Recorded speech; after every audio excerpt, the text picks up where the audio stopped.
পার্কে যখন এই পার্কটা এখনো মানে তৈরি হয়েছে না, এর আগের থেকে আমরা ওই পার্কের মধ্যে সাইডে দিয়ে আমরা বয়ে বয়ে আমরা আউটডোর করতাম।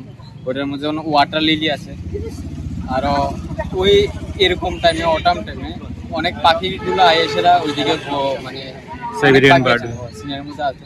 তখন এটা পার্কটা হইবার পরে মানে একটা আর্কিটেকচার আইবার পরে তখন এটা পার্কটা অনেক কমে গেছে, মানে পাখি অনেক কমে গেছে।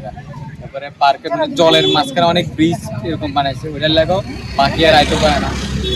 এটার লাগে ন্যাচারাল কিছু একটু ক্ষতি হইতেছে। তো আমরা মেইন অ্যাকচুয়ালি এটা ধরতেছি না যে নেচারের ক্ষতি হইতেছে না, ওটা এটা আমাদের মানে পাখিটা কেড়ে আইতেছে না, কিলেগে আইতেছে না, মানে কোন জিনিসটা আমরা এটা তো ধরতেছি আর কি, সিনারিটা তো ধরতেছি যে আগের মধ্যে ওয়াটার লিলিকে তখন অনেক কমে গেছে আস্তে আস্তে। যেমন ওয়াটারটা আস্তে আস্তে অনেক খারাপ হইতেছে, মানুষ আয়ে যায় অনেক কিছু নোংরা পালে এটা লেগে। আর এমনি আমরা অনেক নেচারে অনেক আউটডোর করতেছি, সাইডে বাইরে যত সানস্ক্রিট ধরতেছি, ল্যান্ডস্কেপ ধরতেছি, লাইট আলো আছে এইসব। Thank you.